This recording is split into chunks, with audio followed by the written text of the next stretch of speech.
Go. Okay guys, dito na naman si Danny Boy Ilocano. Bago ka manood ng video ko, dapat subscribe ka muna para sa susunod makikita mo yung susunod na video ko. Ito nga pala at magluluto si Danny Boy ng kalderetang pato.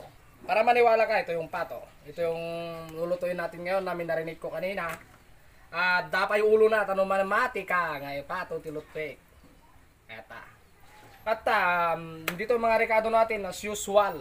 Ayun, nagtag English na si Danny Boy Ilocano. Meron tayong luya. Meron din tayong bawang at may sibuyas. Siyempre, yung tatlong yan di nawawala.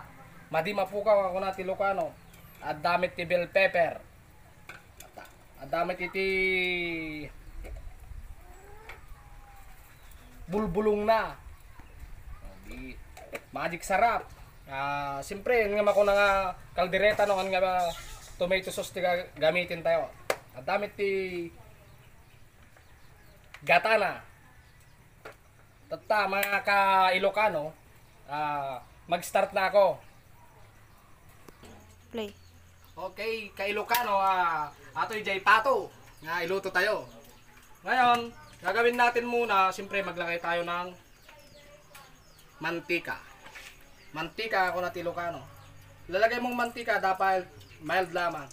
Kasi yung minarinig ko kanina na na pato, dalawang pato yung kasing ginawa ko kanina kasi pangkalahatan na kasi yun. Pang-aming ako na da. Di sumaro no, siyempre as usual kanya tayo. Laya, Ilocano. Laya. Tapos, siyempre, sando. Yan.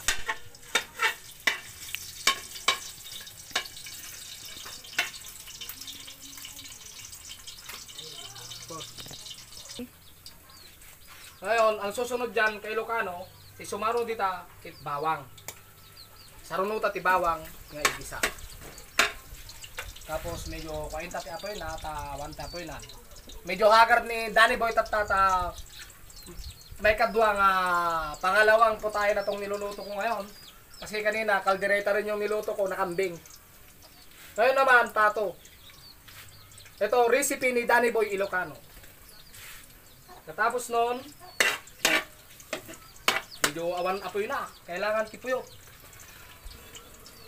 Ato iti paglulutuan ti marigrigat.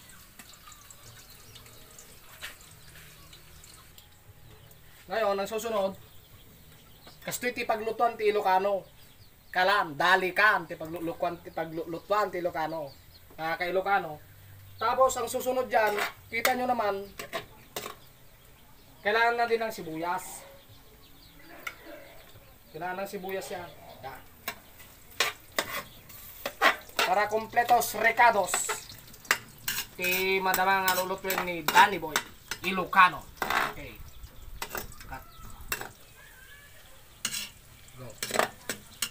Okay, at sumaro nun kay Ilocano, ipisok tete na marinate nga kwati pato, karne ti pato, ataw. Duwa nga pato ti mailuto datta. Tapos, minarinate ko isuna dattay, iti siyempre ingredients. Ayan. Noon nga halos 3.5 kilos.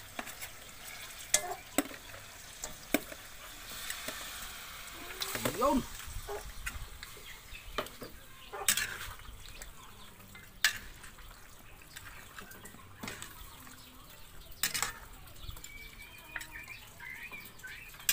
Tatta nga naipisok amin karami din ta kanluban ta pa lang. Tapno agburik. Sabayan ta itipuy-puyo tan mumumigsa ti apoy na.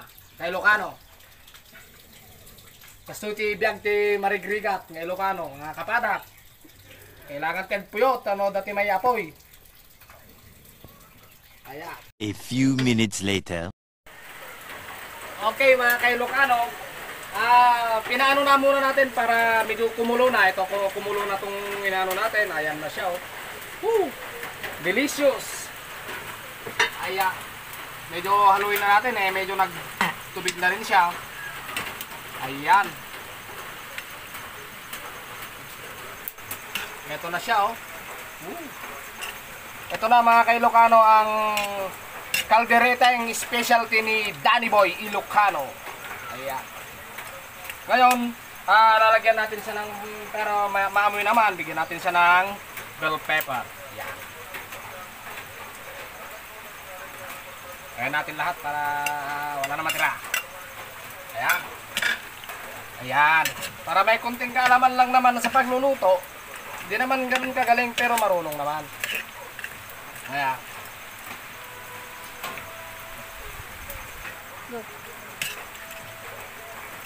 Mga ka-Ilocano, tikunada nga rod, numadiman mo agluto, agasawa kami, timadi na mumangan. Kasjay ka-Ilocano, kaya. Agos, ti sumaro tayo kabel, kadakat nga, nakasasya nga gata.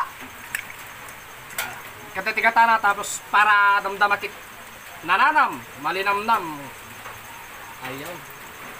Lagay na natin lahat. Para habang lumalambot, lalong luminamnam. Malinamnam. Yun. Ayan. Tapos halu-haluin. Ikiwar-kiwar. Nga kung natin Ilocano.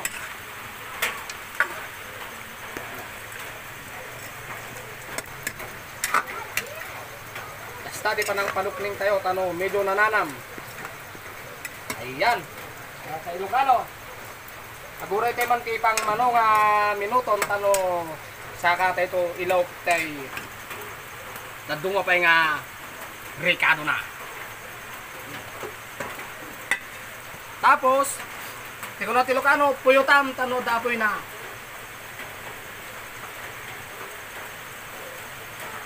Ayun. A few minutes later. No? Okay mga ka-Ilocano, ito na, tingnan na natin kung okay na yung niluluto natin, kung medyo malambot na. Ayan. Ayan na. Delicious. Kitainin, no nalukningin. Ako na ta. Check tayo, no mayatin. Tag sa bali gawin natin titing ako ha. Ayun. Pwede na siya, pwede na.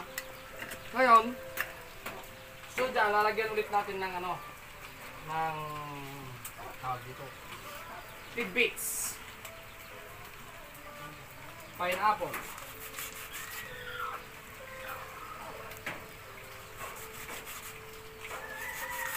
Ayan.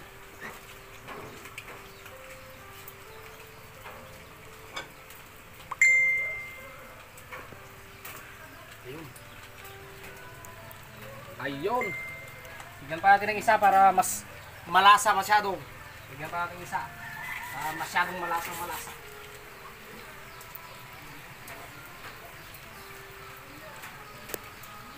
Ayun. Saka natin haluin.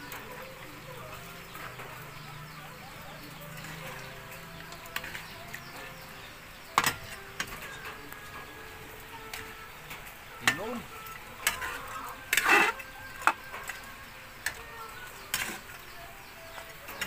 Kunti-kunti na lang, maluluto na yan. Kung nada Ilocano, puyutan tano agapoy.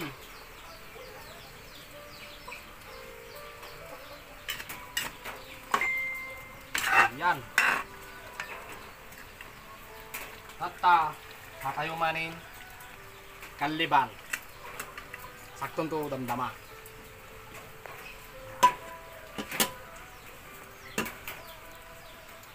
A few minutes later.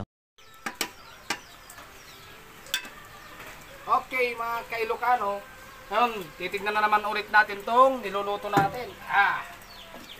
Ayun, delicious na siya. Ayun. Ngayon, lagyan na natin ng konting toyo para medyo maalat-alat. Nagkataka ka siguro kayo kung bakit hindi ko binigyan lagyan ng bell pepper, ng laurel. Kaninang minarinate ko yan, may laurel na. Nilagyan ko siya ng laurel. Yung nabubulol na ako. Ayan. Kasi pwede na siya. Hindi kasi pwedeng munang lagyan ng soy sauce pag ng toyo. Pag sa simula kasi mahirap siyang lumambot. Para masasabi naman natin ano, na kaldereta niluto natin, lagyan natin ng tomato sauce. Ayun.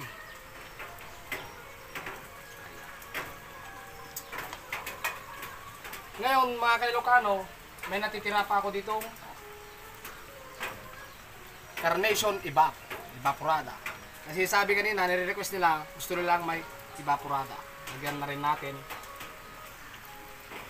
Pero wag masyadong marami kasi baka masobrahan at hindi masarap ang lasa. Ayan na siya. Kaldereta ni Danny Boy Ilocano. Yun o.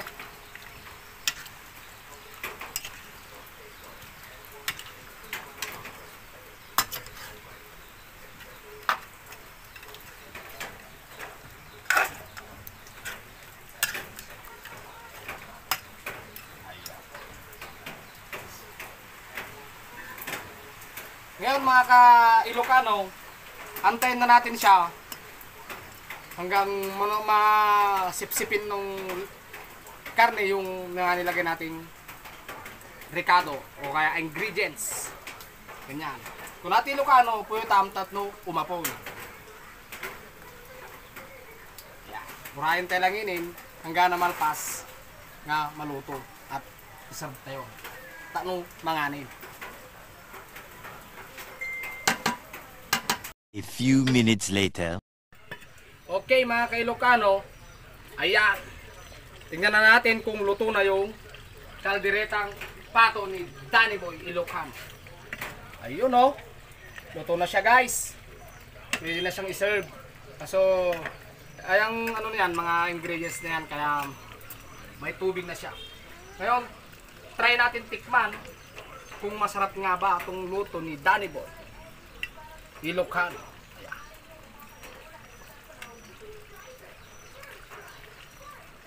Ayan na siya.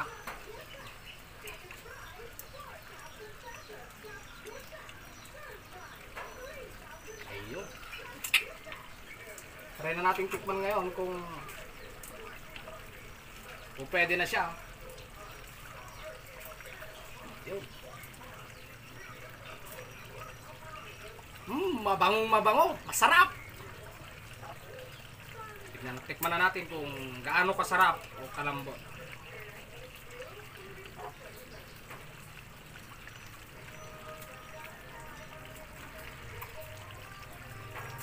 Delicious na delicious.